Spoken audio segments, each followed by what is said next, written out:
Bonsoir à tous et bienvenue dans Entre deux News. Au menu ce soir, le renouvellement de la classe politique ivoirienne et l'appel à prolonger le délai d'enrôlement pour les élections à venir.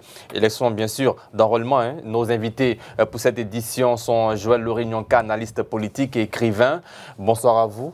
Bonsoir. Merci d'avoir honoré notre invitation. C'est nous qui vous. Et Eric Bayala, journaliste, analyste et patron des presses. Bonsoir Eric Bayala. Bonsoir Sidi. Bon mois de novembre à vous. Merci. À vous également. Merci. Alors la Côte d'Ivoire est-elle prête à tourner la page des leaders historiques tels que Laurent Gbagbo et Alassane Ouattara pour ouvrir la voie à une nouvelle génération des leaders politiques? C'est la grande question de cette première partie d'émission. Selon vous, qu'est-ce qui caractérise d'abord les leaders historiques comme Laurent Gbagbo et Alassane Ouattara?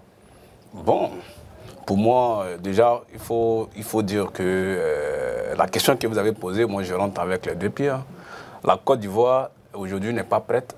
C'est vrai que la réponse peut paraître un peu plus ambiguë, mais on peut dire que la Côte d'Ivoire n'est pas prête à tourner la page de ces leaders-là. Il suffit de regarder les deux grands leaders sur la scène politique aujourd'hui et nous sommes fixés. Pourquoi dites-vous que la Côte d'Ivoire n'est pas prête? Oui, mais parce que ces leaders que nous avons, il faut dire que depuis 1990, nous avons connu ces leaders sur la scène politique. Déjà, plus de 34 ans, ils sont là. Ils n'ont pas pu préparer de succession. Et c'est ce qui les rattrape aujourd'hui en 2024. Donc pour moi, tous les rejetons qu'ils ont pu produire de part et d'autre sont encore dans les rangs. Et ils n'ont pas pu mettre en avant ces jeunes leaders, entre griffes, qui ont pu les accompagner durant les combats toutes ces dernières années. Donc pour moi, au vu de tout ça, il faut dire que la Côte d'Ivoire n'est pas encore prête à tourner la page. Eric Bayala, est-ce que vous pensez que la transition vers de nouveaux visages est un processus naturel ou doit-elle être accélérée par des réformes? Mais réforme à quel niveau? Peut-être au niveau de l'Assemblée nationale pour pouvoir, pourquoi pas... Non, pas dans ce sens. Mais en fait, en ce qui concerne le renouvellement de la classe politique, vous avez évoqué deux noms, à savoir Laurent Gbagbo et Alassane Ouattara. Voilà, Alassane Ouattara et le président Laurent Gbagbo. Mais je pense qu'entre les deux noms, si on les met à un niveau de, je ne dirais pas de comparaison, mais s'ils passent à la loupe à travers leur manière de faire, on pense que cette volonté a été plus manifeste du côté du président Alassane Ouattara que du président Laurent Gbagbo. Parce que très clairement, le président Alassane Ouattara avait déjà dit clairement qu'il passait la main et il avait déjà un héritier politique putatif qui était le Premier ministre Père son nom, Amadou Gon Coulibaly. Mais là, on est en 2020. Mais justement, parce que... en 2025 et 2024 maintenant. Non, oui, je vous explique. Pour dire que quand on a bâti un parti qui est né depuis 1994, nous sommes en 2024, ça fait 30 ans. Et que dans ce parti, il y a des compétences multiples, il y a des cadres qui se sont avérés très compétents, mais en même temps, celui qu'on désigne comme successeur, c'est toute une architecture qu'on bâtit autour de sa personne.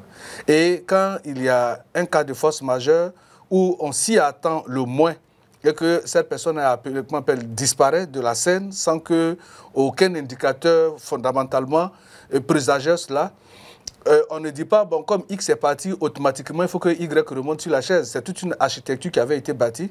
Il faut d'abord arriver à polir les angles, à mariner les contraires au sein de l'appareil politique et à faire en sorte qu'on puisse tuer les égos des uns et des autres qui sont prétendant à la succession. De sorte à ce que lorsque un est désigné, tous les autres se mettent derrière lui pour pouvoir l'accompagner. Parce qu'il ne suffit pas de désigner quelqu'un et puis cette désignation sera source de conflits et de divisions au sein de l'appareil politique.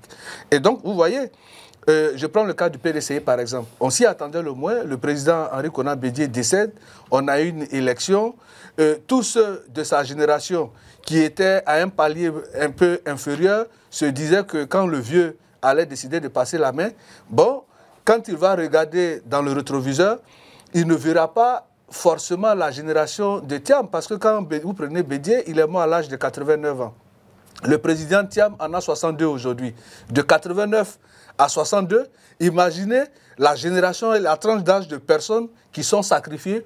Pourtant, parmi ces personnes-là, on aurait pu peut-être sortir quelqu'un si le président Henri Konan Bédié vivait. Et donc, aujourd'hui, le PDCI se trouve à la croisée des chemins. Il y a la candidature de Bion qui, au sein du PDCI, est une colle. Aujourd'hui, on se demande est-ce que cela va permettre de retrouver l'unité du PDCI ou pas.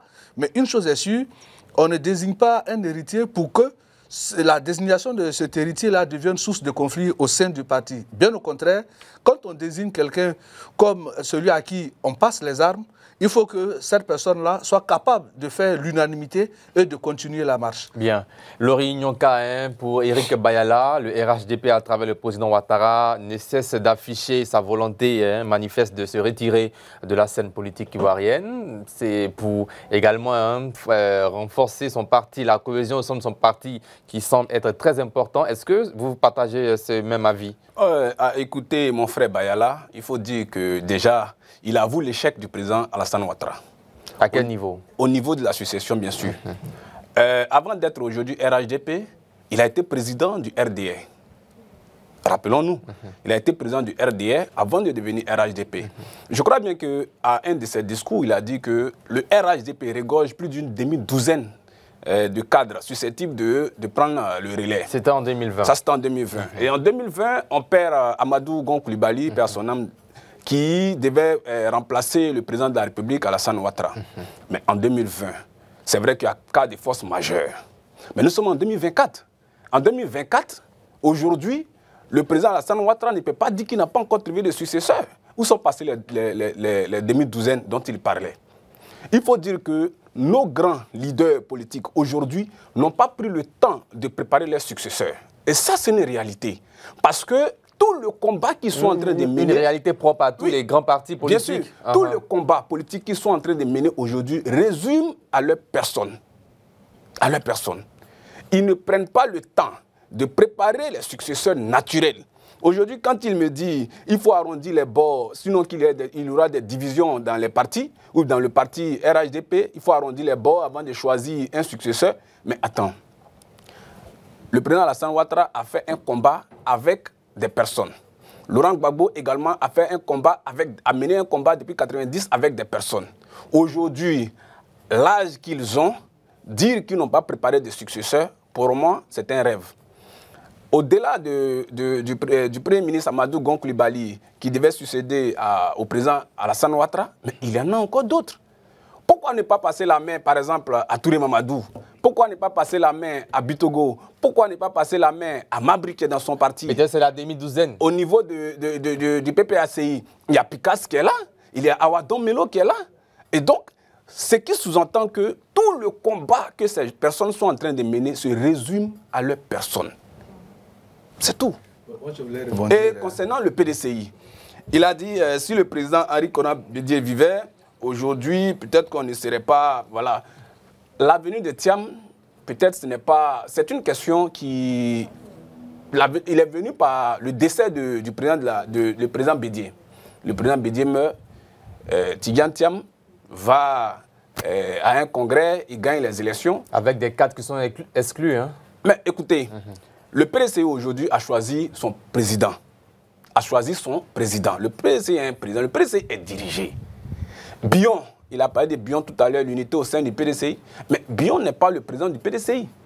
Que Bion attende la convention, la convention, et puis bon, on voit, il pose sa candidature, et s'il est élu à la convention, il est le candidat. Donc on ne peut pas parler de division actuellement au sein du PDCI. Le PDCI est dirigé par un président qu'on appelle Tidjane Thiam. Bien, Eric Bayala, vous voulez réagir sur la question? Oui, je pense que tout à l'heure dans les présentations, on m'a dit que M. Joël Nyonka était écrivain. Il me semble qu'il se croit encore dans un livre. Mais loin il s'en faut. Ici, nous parlons de la réelle politique. Quand le président Alassane Ouattara dit « j'ai une demi-douzaine de personnes », ça veut dire en français au moins 6 personnes. Il n'a pas dit clairement que j'ai une personne à qui je pense. Donc quand il dit j'ai une demi-douzaine de personnes, ça veut dire que devant lui, dans son tableau, il y a au moins 6 cadres qui ont les compétences requises pour pouvoir prendre le relais. Mais ces 6 cadres sont à l'intérieur d'un parti. Chacun a pu faire ses humanités, ses classes au sein du parti. Et il y a beaucoup d'antagonistes qui se construisent dans les partis parce que chacun veut s'affirmer. Tout à l'heure, j'ai dit qu'il était question de tuer d'abord les égos des uns et des autres. À partir de quelle base parmi la demi-douzaine, le président Ouattara ferait-il un choix de l'un au détriment de l'autre? Quand bien même que le choix qu'on doit opérer doit être un choix fédérateur, qui puisse amener toutes les intelligences à regarder dans la même direction, à construire un parti, à mener le combat pour lequel depuis toute sa vie il s'est battu. Et il s'agirait pour lui de créer une sorte de passerelle générationnelle, de sorte à ce que le successeur puisse mener la barque. Mais ici, il a manifestement, à l'instar de tous les présidents de ces partis politiques, il a été le seul qui avait dit clairement « voici mon successeur ». Sans savoir qu'il aurait eu un cas de force majeure. Mais hormis le président Alassane Ouattara, je ne vois pas sur la scène politique les autres candidats de l'avoir fait. Personne ne l'a fait de façon très claire. Maintenant qu'on est en route pour 2025, le président Ouattara, lui, n'a encore rien dit sur sa candidature. Justement, j'en arrive. Et certainement, il sera candidat. Moi, s'il n'a pas dit qu'il est candidat, c'est qu'il est candidat. Parce qu'on a très bien compris que c'est le candidat naturel du RHDP et les manifestations... D'où la question, où sont passés les successeurs de cette demi-douzaine? Mais justement, ce que je vous dis, la demi-douzaine dont il parle, je vous ai dit tout à l'heure que chacun, dans son laboratoire, continue de mener des actes de séduction, non seulement à l'endroit du président pour attirer vers lui la lumière du choix, mais aussi ils sont à l'épreuve du terrain pour rallier à leur cause les militants du parti. Donc quand on est dans une telle équation et qu'on est un père de famille, il faut faire en sorte que celui que vous allez désigner comme héritier putatif ne soit pas vu à la loupe comme étant l'adversaire des autres frères. Et donc pour ce faire, il faut faire en sorte que les uns et les autres arrivent à eux-mêmes, à leur propre niveau, à pouvoir faire, si vous voulez, le rétropédalage et se dire, c'est vrai, je suis intéressé, mais pour la circonstance, quand je regarde, je pense que Siddiq, par exemple, qui est du même bord que moi, a plus de chances que moi. Mais pour arriver à un tel résultat, il faut que les consultations continuent de se faire, il faut que le président continue non seulement de rencontrer les uns et les autres, mais de les mettre également à l'étrier pour voir comment chacun arrive à se démarquer. Et donc, le temps n'est pas notre allié, parce que je ne peux pas être de la droite ou de la gauche et puis demander que pourquoi chez le voisin, le père n'a pas encore donné son héritage à son premier fils. Cela ne me regarde pas. Moi, mon travail, c'est de construire ma famille. Il appartient aux militants du RHDP, à un moment donné, d'estimer que le président qui est le leader charismatique, celui-là qui a mené la barque, qui a conduit toutes les opinions vers la conquête du pouvoir d'État, arrive à un moment donné pour dire, bon, comme il avait fait, je réunis tout le monde, j'estime que si je dois partir et que vous m'aimez, je choisis X. Il faut que le choix du président soit un choix d'adhésion. Bien, c'est pour ça que... Et fédérateur. Justement, c'est pour ça que toutes les tournées que le RHDP est en train de faire, ce n'est pas forcément dans la logique de pouvoir dire coûte que le président Alassane Ouattara est forcément le président, sinon le candidat du RHDP. Mais c'est pour dire quoi? Si vous aimez le président Alassane Ouattara, si vous estimez que c'est celui-là qui a porté la vision et qui a un leadership avéré dans lequel vous vous retrouvez, faites en sorte que lorsqu'il dira « voici mon choix », au nom de l'amour que nous portons pour le Père, il faut que ce choix-là puisse épouser l'adhésion de l'ensemble des militants. Merci Eric Bala. Joël Lori-Nyonkaj, c'est que vous voulez réagir sur la même question, allez-y. Bien sûr. Quand le frère Bayala dit que le président doit prendre son temps pour pouvoir choisir ou désigner un successeur, écoutez, on parle de la Côte d'Ivoire. On ne parle pas d'une case où le père a tout le temps. On parle de la Côte d'Ivoire. Plus il prend son temps, plus il fait des mandats. Que le RHDP arrête cette propagande inutile. Si M. Ouattara, quand vous dites qu'il prend le temps, il fait son mandat. Quand il prend le temps, nous sommes à 11 mois, 10 mois des élections présidentielles. Mais il est dans son mandat. Non, il est dans son mandat. On ne dit pas que son mandat est terminé. Mais nous sommes à 10 mois des élections présidentielles. D'accord? Et aujourd'hui, on voit plus ou moins tous les cadres dont il parle aujourd'hui sont en train de dire au peuple que non, c'est le président Alassane Ouattara qui doit être le candidat du RHDP. Déjà, est-ce que la Constitution ne lui permet pas d'être candidat? Ce sont nos mentalités qui sont en train de préparer. Et je pense que les cadres aillent dire... Merci Eric Bayala, vous allez répondre. Je pense que le président Ouattara a eu assez de temps pour préparer ses cadres. Laurent Gbagbo également a eu assez de temps pour préparer ses cadres. Lui-même Laurent Gbagbo qui lui est candidat, il a été investi comme candidat du PPACI. Oui, bien sûr, c'est ce que je suis en train de dire. Ce n'est pas seulement le président Alassane Ouattara qu'on pointe du doigt. Moi, je pointe du doigt tous les grands Je dis bien les deux grands qui sont sur la scène politique. Il faut que chacun arrive à désigner son successeur. Nous sommes fils des paysans. Chez nous, ce n'est pas à la mort du père qu'on partage, comment on appelle, les portions des champs. Okay. C'est du vivant du père qui dit, bon, toi, installe-toi ici. Toi, installe-toi ici. À un certain âge, quand on accompagne son père au champ, c'est pour connaître les limites de ce champ-là, afin qu'on puisse prendre les relais lorsque la force du père diminue. Aujourd'hui, le président Alassane Ouattara et le président Laurent Gbagbo n'ont plus cette force physique et mentale. Eux-mêmes, ils l'ont dit, à partir de 80 ans, 75 ans, on ne peut plus diriger un pays parce que ce sont des tâches lourdes. Aujourd'hui, là, notre génération est mûre. Nous avons une génération très mature. Nous avons nos problèmes que eux, ils ne connaissent plus parce que les époques... Et qui voyez-vous succéder, par exemple, au président Ouattara? Non, au RHDP, il a une demi-douzaine. Sur la scène politique ivoirienne. Oui. Ils sont capables de diriger la Côte d'Ivoire. Politique. Au sein de son parti, pour moi, il a eu à diriger déjà en tant que président. On va laisser le RHDP, on va prendre toute la scène politique ivoirienne. Qui voyez-vous capable de diriger la Côte d'Ivoire, de cette nouvelle génération dont vous parlez? Ben, écoutez, aujourd'hui, au PPACI, on a Awa Domelo, on a Picasso, je les ai cités. PDCI, RDA. Au PDCI, RDA. M. Tidjane Thiam, il est arrivé, il est président, il est jeune, il a 62 ans, il peut diriger la Côte d'Ivoire. Est-ce qu'il s'agit d'être jeune pour pouvoir diriger la Côte d'Ivoire? Non, pas forcément. Vous savez, nous sommes à la croisée des chemins. C'est la rupture entre deux générations. La génération des 90 qui nous a toujours amené ces crises que nous avons connues.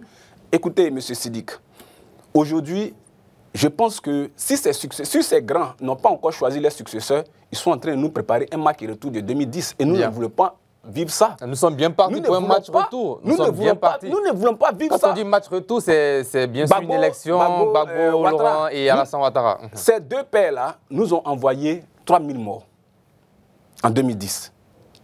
Aujourd'hui, Gbagbo est exclu de la liste électorale. M. Ouattara n'a pas encore choisi son successeur. Donc, et la main, aujourd'hui, ils sont en train de faire le bras de fer. Je vais me mettre sur la liste. L'autre dit, moi, je suis candidat ou bien je ne serai pas candidat. L'autre dit, non, tu ne seras pas sur la liste parce que tu es déchu de tes droits. Mais écoutons, le peuple en a marre. Aujourd'hui, nous avons nos problèmes. Pour vous, il faut tourner la page. Nous avons nos problèmes. L'Ivoirien lui-même n'arrive même pas à manger une fois par jour.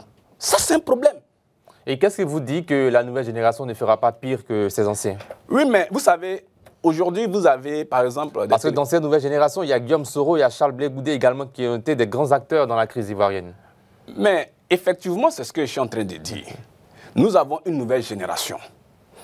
Charles Blé Goudé, Guillaume Soro, qui ont fait partie de la gestion de ces personnes-là. Mais à part ces deux-là, il y a aussi des cadres dans les partis politiques qui peuvent gérer la Côte d'Ivoire. Vous savez, aujourd'hui, comme je le disais tantôt, l'Ivoirien a ses problèmes. Quand vous voyez, par exemple, des fonctionnaires d'État, des instituteurs qui se révoltent, c'est parce qu'il y a un problème. L'Ivoirien n'arrive pas à manger. Laissons même le logement. L'Ivoirien n'arrive pas à manger. Quelle est cette politique nutritionnelle que nos grands ont mis en place depuis qu'ils sont là? L'Ivoirien n'arrive pas à manger, c'est-à-dire? Aujourd'hui, le panier de la ménagère est très cher. Aucune politique n'a été mise en place pour que l'Ivoirien puisse lui-même s'autosuffire de façon alimentaire. Vous ne trouvez pas que le pouvoir d'achat des Ivoiriens a augmenté également? Ah bon? Oui. Mais si le pouvoir d'achat avait augmenté, je pense qu'on n'allait pas avoir de trêve. Vous avez mangé ce matin, ce midi et ce soir avant de venir à cette émission? C'est vous qui le pensez. Bien, Eric Bayala, on va recadrer le débat. Le président Ouattara et Laurent Gbagbo sont bien partis pour être candidats à cette élection. Nous sommes bien partis pour un match retour, comme vous dit non, mais en fait, que les Ivoiriens ne souhaiteraient pas avoir. Vous savez, pourquoi ne pas tourner la page? Non, avant d'aborder cette question, je voudrais rapidement relever un certain nombre de choses qu'a dit M. Joël Nyonka. C'est-à-dire que les grands leaders dont il parle, notamment le président Alassane Ouattara et le président Laurent Gbagbo, et vous savez, ce sont des leaders politiques qui ont chacun a eu à diriger des partis politiques qui ont vraiment, en fait, de grands partis politiques. Mais les crises dont il a parlé, mais ces crises-là, ou bien tous les combats qui ont été menés avec les jeunes, c'est-à-dire que ceux de nos générations. Donc, si on veut imputer une sorte de responsabilité à ces dirigeants-là, nous autres, nous ne sommes pas, qu'on appelle ça, exclus de l'analyse de responsabilité. Parce que quand vous prenez la génération, comme lui me l'a dit, de Charles Blé Goudé, qui a milité depuis toujours aux côtés du président Laurent Gbagbo. Après, ce fut le cas de Soro Guillaume. Mais tous ces jeunes-là, dont il parle, pour dire qu'il faut que les doyens passent la main, mais ces jeunes-là ont leur part de responsabilité dans la crise successive qu'a connue la Côte d'Ivoire. Voilà. Donc aujourd'hui, le problème, il ne suffit pas, comme je l'ai dit, de passer la main pour la passer. Le président Alassane Ouattara n'est pas à la tête de la Côte d'Ivoire dans un hors-mandat pour dire qu'il a pris le pays en otage. Comment est-ce que se fait le renouvellement de la classe politique? Aujourd'hui, admettons que le président Alassane Ouattara soit le candidat du RHDP et que le PDCA a son candidat, le PPACA a son candidat, on va à une élection. Si les Ivoiriens estiment qu'ils ne se reconnaissent plus au président Alassane Ouattara du fait de son âge et qu'ils ont besoin de prendre un candidat plus jeune, les Ivoiriens iront voter ce candidat plus jeune. Ainsi, les Ivoiriens eux-mêmes, à travers l'expression de leur suffrage, vont décider de mettre à vacances ou bien en congé, soit en retraite politique, tous ceux qui animent l'espace politique. Mais si toutes les fois ils sont candidats et on voit qu'il y a de la mobilisation des masses laborieuses parce qu'ils se reconnaissent à la politique de ces leaders-là et qu'ils vont leur faire confiance dans les urnes et leur donner encore leur suffrage, mais je pense qu'il n'y a pas lieu de s'alarmer outre mesure. Aux États-Unis, on a vu Donald Trump qui est en train de revenir. Les Américains, qui est une grande forme de démocratie, est en train de se mobiliser autour de Donald Trump. Quel était son âge? Le successeur même de Joe Biden, avec quel âge? Donc le problème aujourd'hui, ce n'est pas une question d'âge, c'est une question de vision, c'est une question de manifestation, si vous voulez, de la volonté de se mettre à la disposition de son peuple pour servir son peuple. Parce que être jeune et puis diriger la Côte d'Ivoire où nous sommes aujourd'hui, la Côte d'Ivoire n'est plus un État où on prendra un président pour dire qu'on va l'essayer. La Côte d'Ivoire a passé le cap de l'éprouvette. La Côte d'Ivoire est devenue une nation qui a déjà franchi le seuil de l'émergence, qui est en train de se construire, qui a besoin de consolider ses acquis et qui a besoin d'un homme qui a une vision pour consolider ces acquis-là dans un espace géopolitique qui est en ébullition, en proie aux questions de sécurité, de terrorisme. Donc on a besoin de quelqu'un dont le seul nom évoqué rassure. C'est de ça qu'il s'agit. Écoutez, pratiquement le même profil que le président Ouattara. Est-ce que Tidjane Thiam ne fera pas l'affaire? Monsieur Sidiki, vous allez répondre. Je reviens tout à l'heure. J'arrive juste à la question. Vous allez répondre à la question. Allez-y. Tidjane Thiam, le banquier, voilà. Mais justement, c'est ce que je disais. Le même réseau à l'international, on dira même les mêmes parrains. C'est ce que je suis en train de vous dire. Il ne s'agit pas de chercher quelqu'un qui ait le même profil. Quand vous dites que M. Tidjane Thiam a pratiquement le même profil qu'Alassane Ouattara, ça veut dire déjà que de facto, vous reconnaissez la compétence de l'homme. À tel point qu'on se dit, lui là, pour le rivaliser, il faut qu'on trouve un pion qui ait les mêmes profils, sinon qui a le même profil que lui. Est-ce que Tidjane Thiam était compétent selon vous? Justement, un banquier, c'est celui qui est dans un établissement à qui on vient confier l'argent pour le gérer. C'est ça le rôle du banquier. Mais un grand banquier, Tidjane Thiam. Oui, justement. C'est-à-dire que c'est quelqu'un qui est expert à la trésorisation. Moi, je viens, je vous donne mon argent, vous le sécurisez, et peut-être vous me dites que, ah, M. Sidiki, bon, aujourd'hui, vous avez fait telle opération, je pense que, vu les débits que vous faites votre compte, voici ce que je vous donne. Mais par contre, le président Alassane Ouattara, il est d'abord académiquement financier, professionnellement, il est économiste, et de façon, j'allais dire, génétique, c'est quelqu'un qui a les arcades, sinon qui a parcouru tous les méandres de la vie socio-économique et qui sait chercher et produire de la richesse. Et donc, quand on met les deux compétences sur une même potence, on se rend bien compte que la bourse des compétences et du leadership du président Alassane Ouattara a un poids beaucoup plus important que celui de Tidjane Thiam. Et ce n'est pas la même chose. Monsieur Sidiki, oui. Voilà. Je pense qu'il faut qu'on diminue un peu les grains dans les différents quartiers. Ça va sauver les militants du RHDP. Parce que ça, c'est un discours de grains. Nous sommes dans la réalité, nous gérons la Côte d'Ivoire.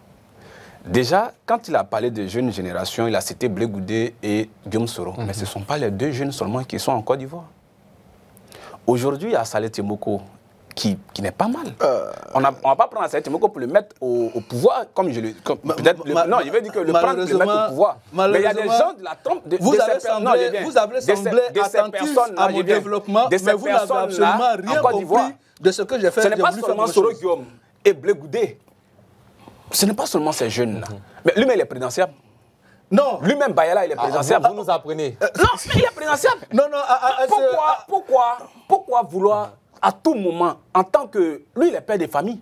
Je pense qu'il a une bague... Être père de famille ne suffit pas pour diriger la Côte d'Ivoire. Ça veut dire qu'il assume des responsabilités. Mais ça ne suffit pas pour gérer la Côte d'Ivoire. Je viens. Ce n'est pas écrit que lui qui doit gérer la Côte d'Ivoire doit avoir tel profil. Je suis désolé. Mais c'est une compétence. Non, je suis en train de dire à M. Bayala justement, on ne parle pas d'un président aujourd'hui, écoutez-moi. Comme vous l'avez dit, je vous apporte le mot. On parle pas d'un président Merci, M. Bayala. Il y a des jeunes compétents. Il y a des jeunes compétents qui peuvent gérer la Côte d'Ivoire. Quand j'ai parlé de Awa Domelo, quand j'ai parlé de Tidiane Thiam, quand j'ai parlé de Touré Mamadou, comment on appelle, de Bitogo, je ne sais pas, au sein du RHDP, des autres partis politiques, c'est des gens qui peuvent gérer. Vous comprenez? Donc ce n'est pas seulement Charles Blé Goudé, qu'on appelle Soro Guillaume, non. Il y a des jeunes qu'on ne connaît même pas, qui ont la capacité de gérer. Monsieur Nyonka, vous m'avez vraiment pas compris. Deuxièmement, il a parlé des visions de ses leaders. Quelle est la vision? De quelle vision nous parlons? En 2011, si je me rappelle bien, le slogan du président Alassane Ouattara, c'est « Ne donne pas ta voix au chômage. Ne donne pas ta voix à la pauvreté. » Mais aujourd'hui, allez-y voir. Des gens sont à la rue. Des gens n'arrivent pas à manger. Montrez-moi un seul pays au monde où il n'y a pas de chômeurs. Les gens sont... Non, mais c'est vous qui avez dit que nous sommes à 2% du chômage. Mais attends, attention. C'est vous qui avez dit ça. Oui, mais donc, si on a 2%, ça veut dire qu'il y a des chômeurs. Est-ce qu'il n'y a pas une baisse du taux de chômage en Côte Je ne d'Ivoire? pense pas qu'il y a eu une baisse de taux de chômage en Côte d'Ivoire. Vous niez les chiffres internationaux alors? Mais écoutez, les chiffres internationaux, ça c'est-à-dire que je ne sais pas comment qualifier ça. Mais quand il s'agit de l'IDH, par exemple, certains s'accordent que ces chiffres sont exacts. Quand il s'agit de d'autres chiffres, on dit non, c'est des chiffres qui ne sont pas... Vous-même, journaliste, quand vous regardez aujourd'hui et que quelqu'un, un individu, vous dit que nous sommes à 2% de taux de chômage, vous croyez à ça? Alors qu'autour de nous, nous voyons ce qui se passe.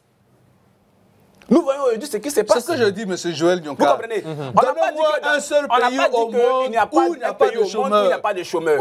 Mais le cas de la Côte d'Ivoire est critique. Non, je vous dis. C'est critique. C'est donc quoi pour vous le taux de chômage en Côte d'Ivoire? Monsieur Joël, le taux de chômage en Côte d'Ivoire, il est élevé. Que le RHDP... Mais donnez les chiffres alors. Monsieur Nyonka, je ne peux pas donner de chiffres. Pourquoi? Parce que Merci Eric Bayala. Maintenant, on va poursuivre. Vous étiez en train de développer que 2011... De quelle vision on parle? Il n'y a pas de vision. Monsieur Sidi, pour moi, non, vous allez répondre. Vous allez répondre. Pour moi, c'est un débat qui a suffisamment intellectuel. Vous allez répondre. Allez-y, monsieur Nyonka. Non, Eric Bayala. Vous allez répondre juste après lui. Allez-y, continuez, répondez à la question. Répondez à la question. On parle de vision. En 90, Gbagbo Laurent a lutté pour qu'il y ait le multipartisme en Côte d'Ivoire. Ça, c'est une vision. Aujourd'hui, là, si nous étions dans les années où Gbagbo était à l'opposition, les casses et tout ce qui se passe là, le FPI dans le temps aurait réagi. Mais aujourd'hui, ce n'est la préoccupation de personne. Ce qui nous intéresse, il faut qu'on soit inscrit sur la liste électorale. Il faut qu'on fasse partie des candidats. Le président Alassane Ouattara, aujourd'hui, les Ivoiriens crient au scandale en ce qui concerne la cherté de la vie, mais on reste muet parce que les 32 personnes que nous avons choisies là sont rassasiées autour de nous. Donc on estime que la Côte d'Ivoire va bien. Attention, sortons de nos partis et regardons en face la vie du peuple ivoirien. Nous verrons comment ajuster les bords pour pouvoir avancer. Parce qu'il s'agit du peuple. Qu'on appelle M. Ouattara soit candidat, que Gbagbo Laurent soit candidat, mais qu'est-ce qu'ils apportent au peuple actuellement? C'est de ça qu'il s'agit. Bien. Eric Bayala, quels sont aujourd'hui les défis majeurs auxquels font face la nouvelle génération politique pour se distinguer des anciens? D'abord même pour commencer, c'est-à-dire qu'aujourd'hui, tous les jeunes que nous connaissons, il en a cité plusieurs, mais ces jeunes-là ne se sont pas révélés par leur équation personnelle. Ils ont été révélés par la machine qui a été mise en place par ces leaders dont ils parlent. Et donc, pour que cela soit au devant de la scène, il faut une bonne conclusion de ces aînés pour que cela soit une bonne introduction pour ces jeunes. Parce qu'aucun de ces jeunes ne s'est affranchi par lui-même. Quand vous prenez Mamadou Koulibaly, Mamadou Touré, sans le combat du RDR, du RHDP, mais c'était un anonyme qui le connaissait. Vous prenez Soro Guillaume, c'est le même cas. Vous allez Damana Picasse, si ce n'était pas au sein du FPI, où il a été président de la JFPI, vous prenez Charles Blé Goudé, qui était d'abord secrétaire, qu'on appelle ça, national de la FESI, un mouvement révolutionnaire de gauche, qui avait les mêmes accointances que le Front populaire ivoirien. Et non révolutionnaire de gauche. Non, j'ai dit la FESI est un mouvement de gauche. La FESI est une association estudiantine. Une association, mais qui revendiquait, qui était plus proche de la gauche. Bon, c'est vous qui le dites. Voilà, oui, c'est moi qui le dis, qui était plus proche de la gauche. C'est pour ça que vous avez... Attention, c'est pour ça que vous avez cherché à le contrôler, là, vous n'avez pas pu. Donc, c'est pour ça que tous ces partis-là, selon tous ces jeunes qu'il a cités, ce sont des jeunes qui ont été révélés par le combat et par les partis qui sont dirigés par ces personnes. Je ne suis pas d'accord, M. Sidik. Vous allez répondre tout à l'heure. Non, vous n'avez pas la parole. Vous n'avez pas la parole. Vous n'avez pas la parole. Vous allez rebondir dans quelques instants. Allez-y, Eric Bayala. Voilà. Donc, comme je suis en train de dire, tous ces jeunes-là, ils ont été révélés parce qu'il y a un moment donné, un monsieur comme Laurent Gbagbo, qui a permis que ces jeunes-là puissent éclore au sein de leur mouvement et on leur passé la main pour les mettre en lumière. Il en est de même pour le président Alassane Ouattara dans son parti. Tous ces jeunes-là, c'est grâce au président Alassane Ouattara et que ces cadres ont été révélés. Et eux-mêmes, Alassane Ouattara et Laurent Gbagbo. Oui, mais maintenant, non, quand vous prenez Laurent Gbagbo s'est construit à partir de son propre combat. Personne ne l'a révélé. Et Alassane Ouattara? Alassane Ouattara, bien évidemment, on a vu combien de fois il a été victime de beaucoup, il a été ostracisé. Et ça a été vu, il s'est révélé lui-même par son combat. Oui, c'était un combat personnel qu'ils ont mené. Je dis, ce sont des combats qu'ils ont menés à partir de leurs propres convictions et à partir de la vision qu'ils avaient pour la Côte d'Ivoire. Il y a aussi des jeunes qui mènent ce même combat aussi. Mais justement, dites-moi, ces jeunes-là mènent ces combats-là, mais au sein de ces appareils politiques. À part ceux que nous avons cités, montrez-moi un jeune qui n'a pas de lien historique ou bien qui n'a pas de rapprochement avec ces partis politiques que nous connaissons. Assalé Tiemoko. Justement, Assalé Tiemoko, dont on peut vous parler, qui est en train de faire son petit bonhomme de chemin, lui, par exemple, il est en train de se construire par lui-même. Il n'est pas adossé à un parti politique, soi-disant. Et donc, il est adossé par lui-même, il est indépendant et il assume. Mais les cas comme Assalé Tiemoko, vous en connaissez combien? D'autres encore, hein? Oui, citez-moi. Kevin Fieni, oui. de Proci. Mais est-ce que tout cela, à ce moment bien précis, a encore affiché de façon très claire leur ambition de diriger la Côte d'Ivoire? Bien sûr, il est candidat à la présidentielle 2025. Qui? Kevin Kofi Fieni. Bon, vraiment, moi, c'est un nom qui m'est personnellement, je m'excuse, que je ne connais pas. C'est aujourd'hui que je l'apprends. Mais justement, vous savez que la Côte d'Ivoire est un modèle à part. On n'a pas encore vu un président, depuis Félix Houphouët-Boigny jusqu'à aujourd'hui, qui a été élu président de la République de Côte d'Ivoire sans appareil politique. Et je ne suis pas sûr que ça sera fait pour demain. Mais président d'un parti politique, un Proci DPS, c'est un parti politique ivoirien. Mais je dis, tous les appareils politiques au sein desquels il y a émergé des personnalités qui ont dirigé la Côte d'Ivoire, sont des partis politiques qui ont pris la peine de se construire, d'avoir un maillage territorial, d'aller à l'encontre donc des populations et qui ont fait corps avec ces populations-là. Et au soir de ces relations, il a été jugé utile qu'on puisse leur passer le pouvoir d'État. Mais aujourd'hui, on ne crée pas un parti politique aujourd'hui en Afrique, notamment en Côte d'Ivoire, pour dire, bon, vous savez combien de partis politiques contre la Côte d'Ivoire aujourd'hui? Il y a plus de 250 partis politiques déclarés au ministère de l'Intérieur. Mais il y a combien qui animent l'échiquier national? On a vu des gens qui sont levés pour dire que j'ai créé mon parti politique, je suis candidat à l'élection présidentielle. Quand on leur a demandé d'appliquer le code électoral, ne serait-ce que de venir payer la caution pour être candidat, ils sont rentrés en brousse, comme on le dit en Côte d'Ivoire. Et donc, il ne suffit pas d'être président d'un parti politique déclaré au ministère de l'Intérieur et d'avoir des ambitions pour dire qu'on va devenir président de la République. Ça, c'est un rêve, et que quand quelqu'un rêve, il est très important souvent de le toucher, parce qu'ici, on parle Eric Bayala, vous avez voulu parler, vous avez maintenant la parole. Merci Sidik. Je pense que M. Bayala, vraiment, avance des arguments qu'il a peut-être pu prendre dans des grains, comme ils ont l'habitude. Je le dis, Soro Guillaume, quand il dit Soro Guillaume, c'est un inconnu, et que Soro Guillaume a été fait dans l'appareil politique RDR, ça dit par Alassane Ouattara. Mais c'est archi faux. C'est faux. Guillaume Soro fut le leader de la FESI dont il parlait. Donc, ça veut dire qu'on connaissait bien Guillaume Soro. Blé Goudé également, à la tête de la FESI, il était aussi connu. Même Picasse dont il parle, c'est des gens qui ont fait la fédération. Donc, ils se connaissent, c'est-à-dire qu'ils se sont construits d'abord au niveau de leurs syndicats avant d'intégrer les partis politiques. Donc, ce ne sont pas des inconnus. Au contraire, c'est M. Alassane Ouattara qui était un inconnu, qui a été parachuté, d'accord, pour être Premier ministre. Et c'est là qu'il s'est fait dans les sillons de Oufoué. Il ne faut pas qu'ils disent que Alassane Ouattara s'est fait seul. En Côte d'Ivoire, si on veut bien regarder qui s'est fait seul, c'est le président Laurent Gbagbo. Parce que lui, il avait sa vision à défendre. Il ne s'est adossé à personne pour pouvoir être aujourd'hui là où il est. Donc que M. Bayala arrête de dire que certains leaders n'étaient pas tués. Aujourd'hui, même la FESI dont il a parlé, qui est proche de la gauche, mais 80% de ceux avec qui Alassane Ouattara travaille aujourd'hui, c'est des gens qui ont fait la FESI. Ils sont pleins dans vos administrations là-bas. C'est là-bas qu'ils se sont formés. Donc ne dites pas que la FESI était très proche de la gauche. Ah, Ouattara est-il gauchiste? Non. On ne peut pas dire ça. Maintenant, concernant, comment on appelle, il a parlé des jeunes qui peuvent ne pas bringuer voilà. Depuis, il y a eu des partis politiques. Il faut forcément militer au sein des partis politiques. Vous savez, en France, Macron, il n'était pas d'un parti classique. Macron est sorti de nulle part et il a gagné les élections. Est-ce qu'il ne dirige pas la France? C'est vrai que dans la mandature, on peut croiser des problèmes, on peut rencontrer des difficultés. C'est ça. Mais Macron n'a pas été d'un parti politique pour être président de la France. Vous comprenez? Donc aujourd'hui en Côte d'Ivoire, c'est possible.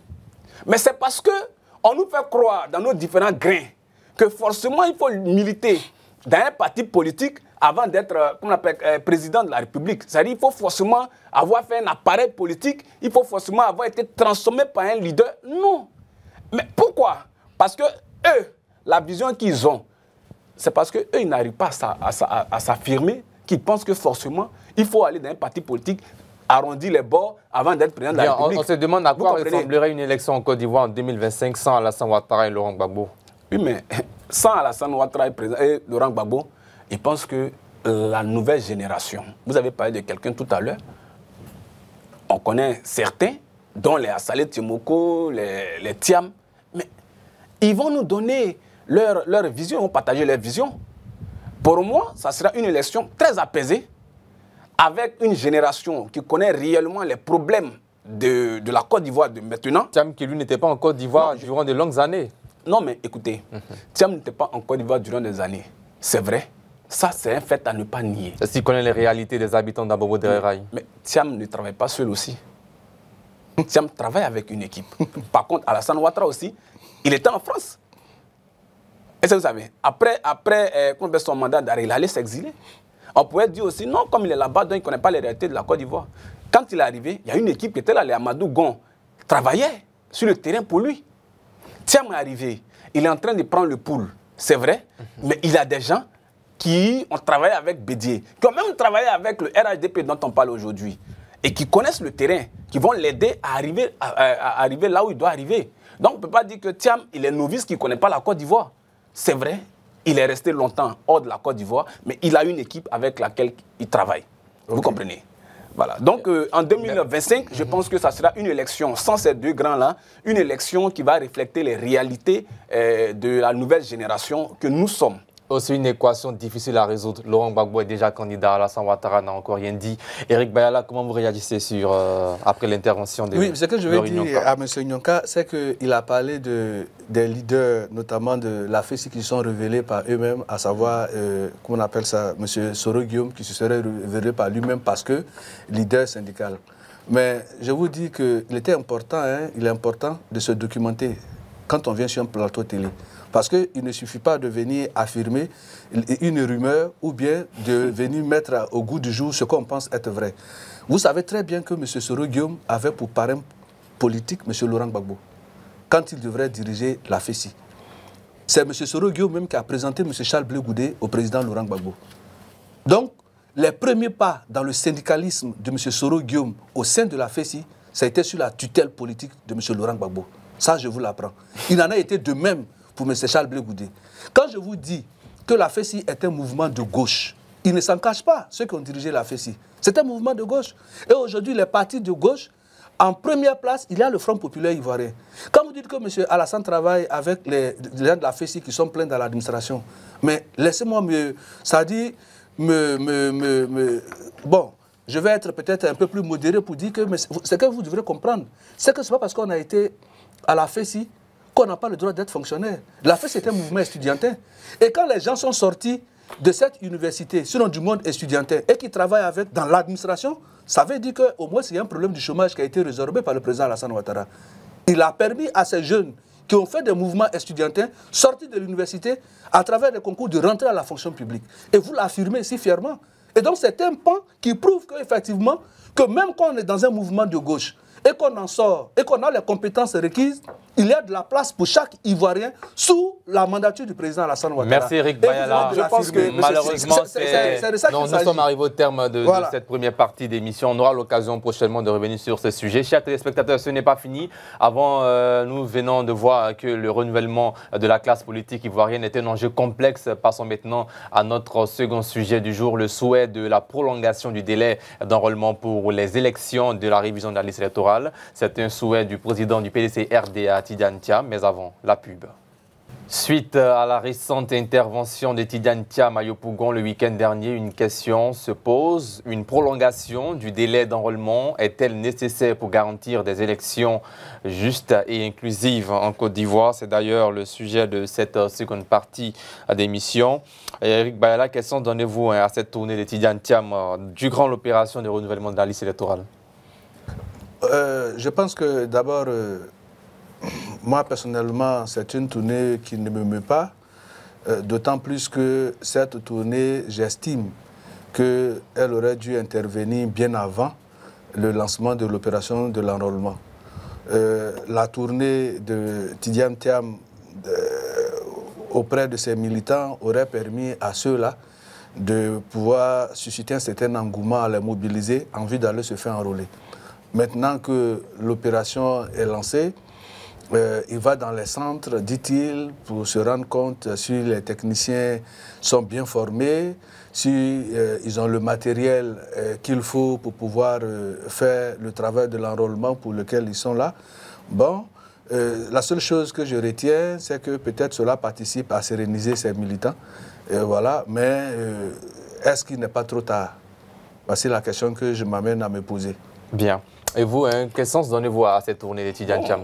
Pour moi, c'est une tournée qui a lieu d'être. Parce qu'aujourd'hui, c'est vrai... Est-ce qu'on a déjà vu ça par le passé avec les grands partis, les leaders des grands partis politiques? Voilà pourquoi on dit que nous sommes en train nous devons tourner la page, parce que c'est des choses qu'on doit pouvoir voir. Vous voyez, aujourd'hui, l'enrôlement, quand on parle de l'enrôlement, souvent d'autres vont, et puis bon, nous avons un problème au niveau du matériel. Ça fait que les militants se plaignent, tout et tout. Donc, je pense que c'est opportun, bien sûr, de tourner dans les centres d'enrôlement pour voir réellement ce qui se passe, de sorte à ce que chacun puisse avoir un argument sur lequel parler demain. Voilà. Donc, bien. Alors, nous allons maintenant parler du sujet principal. Est-ce que les retards dans l'enrôlement sont-ils symptomatiques d'une organisation électorale défaillante? Bien sûr. Vous savez, logiquement, chaque année, on devait pouvoir réviser la liste électorale. On devait pouvoir enrôler de nouveaux majeurs. Ce qui n'a jamais été fait en Côte d'Ivoire. Alors, on attend qu'il y ait des élections, à peut-être quelques mois des élections, et on fixe 2-3 semaines pour pouvoir enrôler les Ivoiriens. Ce qui fait qu'aujourd'hui, c'est une minorité qui décide de la majorité en Côte d'Ivoire. C'est dangereux. Et je pense que l'appareil chargé d'organiser les élections en Côte d'Ivoire devait vraiment se pencher dessus les années à venir afin de pouvoir enrôler les Ivoiriens chaque année. C'est vrai, on nous parlera du coût. Les Ivoiriens même, est-ce qu'ils s'intéressent à cette opération? C'est la question qu'on se pose. Aujourd'hui, il y a de l'engouement. Nous sommes à près de 500 000 enrôlés. Pour 4 500 000 personnes visées. 500 000, mais ce qui n'avait jamais été. Ce qui n'avait jamais été. L'engouement qu'on voit aujourd'hui, je ne sais pas si c'est parce que certains leaders sont de retour, ou bien c'est l'arrivée de certains aussi sur la scène politique, mais nous avons quand même un engouement qui n'était pas dans les années précédentes. Bien, Eric Bayala, hein, on va vérifier ensemble les chiffres. Hein, un engouement qui n'était pas le cas dans le passé. Est-ce que cela est avéré? Il faut qu'on essaie de comparer le dernier recensement, sinon la dernière révision de la liste électorale. Je pense que depuis 2019, pour les élections de 2019, on était autour également entre 400 000 et 500 000 personnes inscrites. Donc, ce n'est pas un score fleuve ou bien un score record en matière de révision de la liste électorale. La barre des 500 000 avait été déjà franchie par d'autres enrôlements précédents. Mais je pense que la débauche d'énergie des partis d'opposition, parce que moi je voudrais relever un peu ce que M. Tidiam a dit à l'occasion de l'une de ses tournées. Il a dit qu'aujourd'hui, c'est les voix qui comptent et qu'un militant est égal à une voix. Il n'est plus question de faire de grands meetings avec beaucoup d'enthousiasme, mais il est question de faire en sorte que celui qui veut gagner les élections ait plus de militants inscrits sur la liste électorale. Ce qui voudrait équivaudrait au fait que quand on a plus de militants, ça veut dire qu'on a plus de voix. Parce que le 25 octobre 2025, il s'agira de compter les voix des militants qui se seront exprimés dans les urnes. Mais pourquoi est-ce que l'on tient maintenant ce discours? Voilà pourquoi j'ai dit tout à l'heure, dans mes propos qui ont introduit la question, à l'idée de savoir est-ce que cette tournée-là n'est pas tardive, là où on se retrouve à pratiquement 5 jours de la fin de l'opération. Parce que l'opposition ou bien les partis politiques ont passé leur temps à se jeter des pierres sur la Constitution, sinon sur le fonctionnement de la CEI, que d'aller à l'endroit, sinon aller mobiliser leurs militants pour les envoyer aller s'inscrire massivement sur la liste électorale. Quand le président du PDCI dit que maintenant ils vont aider les militants à obtenir leurs pièces, notamment le certificat de nationalité, en vue d'aller se faire inscrire, on sait très bien que les conditions qu'il fallait réunir pour s'inscrire sur la liste électorale n'ont pas été édictées après que la date du début de l'enrôlement ait été fixée. Ça avait été édicté bien avant. Et donc, ils se seraient constitués, comme ils le font maintenant, bien avant, pour trouver les pièces pour leurs militants, les mobiliser. Et je pense que ça allait répondre à l'une de ses préoccupations, à l'idée de savoir mobiliser le maximum de leurs militants sur la liste électorale. Mais quand vous avez laissé tout le temps de la sensibilisation, de la mobilisation de vos militants, et que c'est au cours de l'opération, soit 2 semaines après l'opération, sinon le début de l'opération, que vous estimez qu'il vous faut du temps pour que vous ayez à réunir les pièces pour vos militants, pour qu'ils aillent se faire enrôler, je ne pense pas que ça soit vraiment quelque chose de sérieux. Parce que en amont, ce sont des dispositions qu'on aurait dû prendre. Quand la CEI ouvre ses guichets et attend 4 500 000 personnes environ pour pouvoir faire le renouvellement, mais on se trouve que 2 semaines après, on en est à 500 000. On n'a même pas atteint 1 million, même pas la moitié. On dit qu'il fallait, c'est vrai, que chaque année, on doit pouvoir faire le recensement des nouveaux majeurs sur la liste électorale. Mais si, par exemple, de 2000 aux dernières élections législatives, sinon régionales, et jusqu'à aujourd'hui, ça n'a pas été fait, mais ça devrait être une raison de plus pour que lorsqu'on ouvre les guichets, tous ceux qui devraient le faire et qui ne l'ont pas fait devraient se mobiliser pour venir. Et ça, c'est le travail des partis politiques. Quand vous avez vos militants et que vous savez que votre objectif premier, c'est d'aller à la conquête des suffrages, on se donne les moyens de faire en sorte qu'on puisse inscrire le maximum de nos militants sur les listes électorales. Donc aujourd'hui, normalement, les guichets de la CEI devraient être débordés et c'est au regard de cette affluence-là, on va dire, bon voilà, on avait dit 4 500 000, aujourd'hui, on est pratiquement à 2 semaines, on est à plus de 5 millions de personnes, ça veut dire que l'engouement est suffisamment là, on est obligé de proroger. Ça s'explique techniquement. Mais pendant que nous sommes à pratiquement 5 jours de la fin, l'objectif même qu'on appelle, qui est visé n'est même pas atteint de moitié. Mais de quel engouement parlons-nous? Bien. Leur Union K, il faut absolument une prolongation de la période. C'est ce que souhaite le président du PDCI RDA. Que pensez-vous de... Oui, je suis d'avis avec le président du PDCI RDA. Je suis d'avis avec lui. Parce qu'aujourd'hui, en Côte d'Ivoire, ici, pour établir un seul papier, il faut vraiment aller au ciel et revenir. Mais la tâche a été allégée. Oui, certes. Mais quels sont les papiers qu'on demande aujourd'hui pour s'enrôler sur la liste électorale? Et vous posez la question. C'est moi qui pose la question ici. Non, il veut dire que... Moi, je peux répondre. Oui, allez-y. On demande le certificat de nationalité qui est gratuit. Excusez-moi. Le certificat de nationalité non, il est gratuit, je sais. Oui, le certificat de nationalité. Pour l'avoir aujourd'hui, c'est tout un tas de problèmes. Le certificat de moi, j'ai été, excusez-moi, moi, je sais de quoi je parle.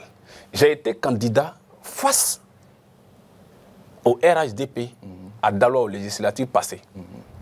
J'ai déboursé de l'argent pour pouvoir faire des papiers pour enrôler des gens sur les listes électorales. À combien de mois des élections? Nous n'étions pas dans la période électorale en tout cas. Nous étions à quelques mois d'ouverture même de la campagne. Non, non. De l'enrôlement. À quelques mois. Mais ces papiers-là n'ont jamais été retrouvés à Daloa. C'est les papiers qu'on a retrouvés plus tard à Korogo, à Sinematiali, etc. À Bediala, etc. Vous comprenez? Donc, pour moi, aujourd'hui, il est nécessaire. Parce que si on doit faire, comme on appelle, le certificat de nationalité qui va sortir, par exemple, en 4 mois, 5 mois, ou bien, je ne sais pas, pendant combien de jours là? Il faut s'y prendre tôt. Oui. Ne pas attendre la révision pour pouvoir faire ces documents. Mais écoutez, aujourd'hui, vous savez, comme je le disais tantôt, on ignore un peu les réalités. C'est maintenant qu'on a simplifié les papiers qu'on prend pour s'enrôler sur la liste électorale. Mais avant, quand moi j'étais par exemple candidat, il fallait faire d'abord, il y a des gens... Bon, on parle de maintenant. Non, je suis en train de dire... Il y a aussi la CNI. Oui, ça c'est maintenant, c'est instauré. Mais avant, ce n'était pas. Vous imaginez qu'il y a près de 900 000 CNI qui n'ont pas été retirés auprès de l'ONESI. À qui la faute? Non. Ça, ce sont des 900 000 personnes pourraient être inscrites sur la liste électorale ivoirienne. Ce sont des exceptions. On ne fait pas de l'exception la règle. Vous comprenez? Aujourd'hui, il y a des gens qui, par exemple, ont demandé les CNI depuis des mois. Mais ils ont le récépissé qui permet aussi de s'inscrire. Oui, c'est ce que je suis en train de dire. C'est maintenant que tout est simplifié. Et donc, quand on demande la prorogation de la révision de la liste électorale, je pense que de l'enrôlement, je pense que c'est normal. Il faut permettre, si tant l'objectif est de parler au nom du peuple, et que c'est ce peuple-là qui demande à ce qu'on prolonge un peu la révision pour qu'il puisse s'inscrire sur la liste électorale, je pense qu'on n'a pas de débat à faire. Puisque c'est ce peuple-là qui doit choisir. Le peuple demande à ce qu'on prolonge la date. Est-ce que le peuple c'est Tidjane Thiam? Mais écoutons, Tidjane Thiam est un président d'un parti politique. Il ne peut pas faire une déclaration. Il ne parle pas au nom du peuple ivoirien. Il parle au nom... Il ne parle pas en votre nom ni au nom des Sidiques. Mais moi, je suis d'avis avec ce qu'il est en train de dire.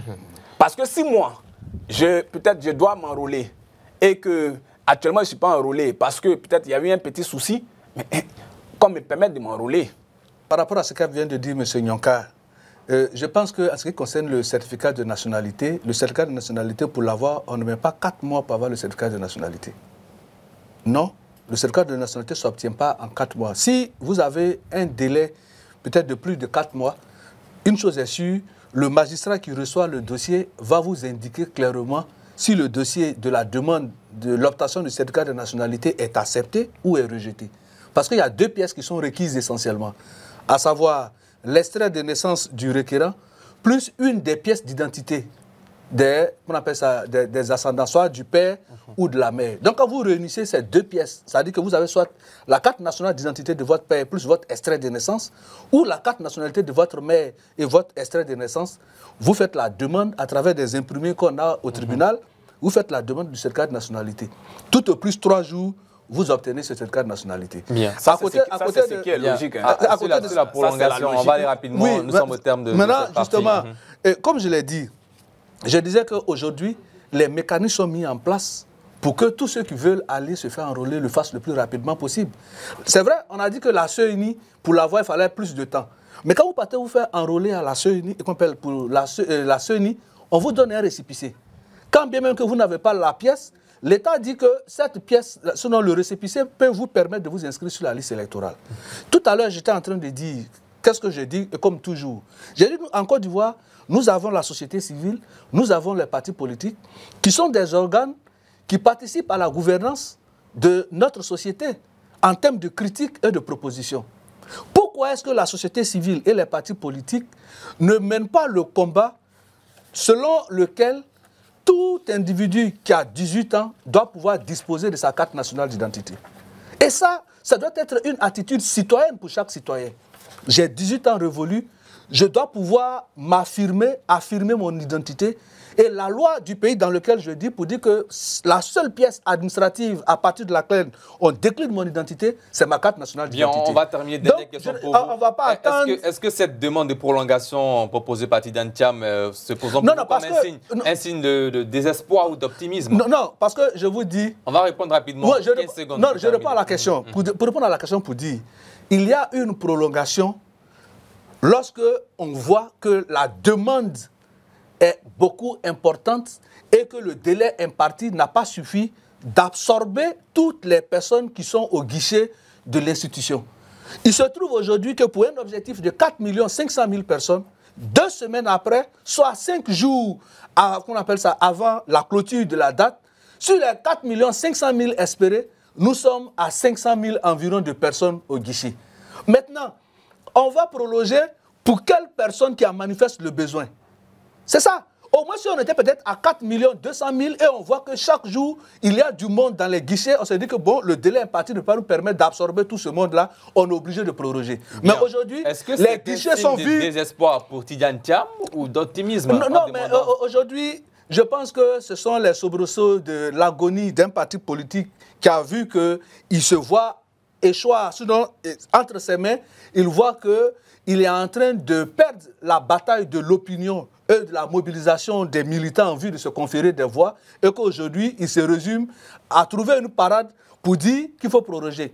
Parce que c'est un appel de phare qu'il lance sur lequel il va se saisir demain pour dire on avait demandé au gouvernement de proroger, le gouvernement n'a pas voulu, c'est pourquoi nos militants ne sont pas inscrits sur la liste électorale. Or, pourtant, c'est bien faux parce qu'ils ont eu le temps. Dernière question, 30 secondes. Est-ce que c'est un signe de désespoir ou d'optimisme de la part de Tidiane Thiam? Pour moi, quand le président Tidiane Thiam, avant de demander à ce qu'on prolonge la liste, la date, il a d'abord fait une tournée. Il a tourné dans ses bases. Vous comprenez? Donc les gens se sont inscrits. Et ils constatent certainement, qu'ils ne sont pas assez inscrits sur la liste électorale. Pas vraiment ça, mais certainement, peut-être que parce qu'un président des partis politiques, c'est ce que les militants disent qui remontent. Donc quand les militants disent, bon, il faut qu'on prolonge la date pour que nous tous, on puisse s'enrôler, moi je ne vois même pas l'inconvénient. Ça a un incident financier. Pour moi, ça a un incident financier. C'est terminé, nous sommes malheureusement... C'est un coût. Mais proroger, c'est un coût. Maintenant à la dernière rubrique, l'avant-dernière rubrique de cette émission, le carton rouge.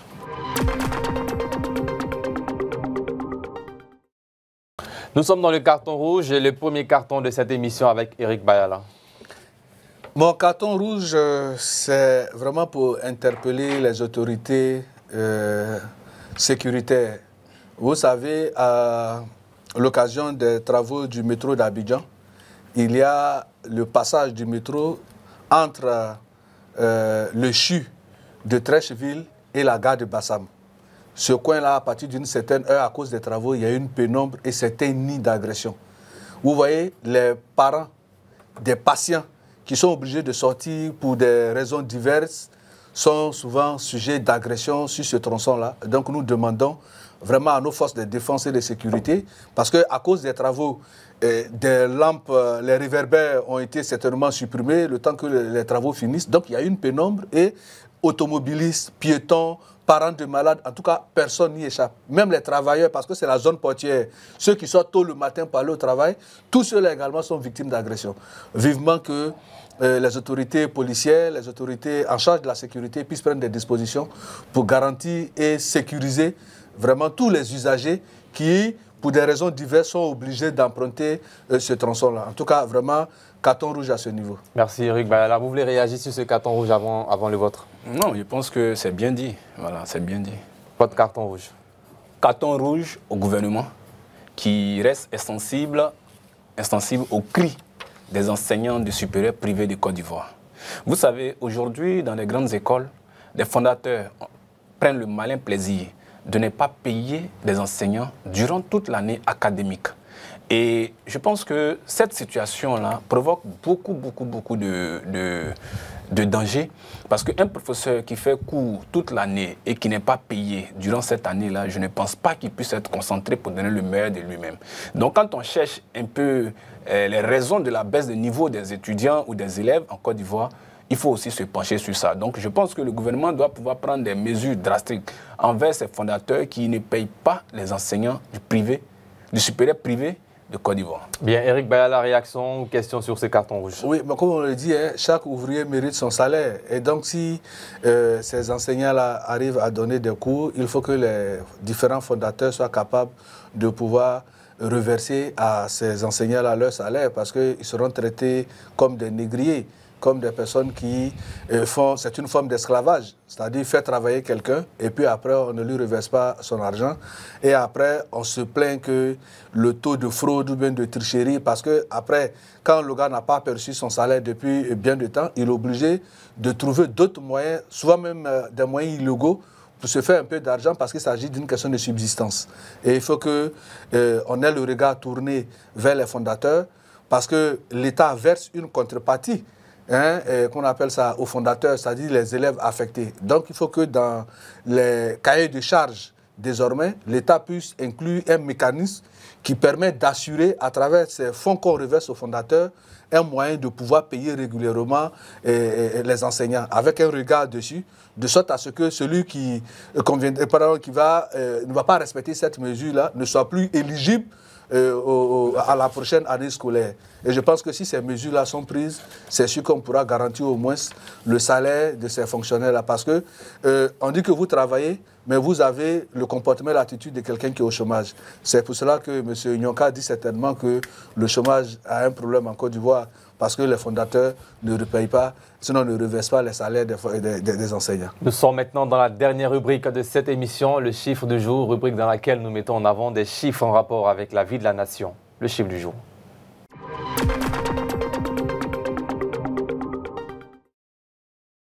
Le chiffre du jour, c'est 11,1.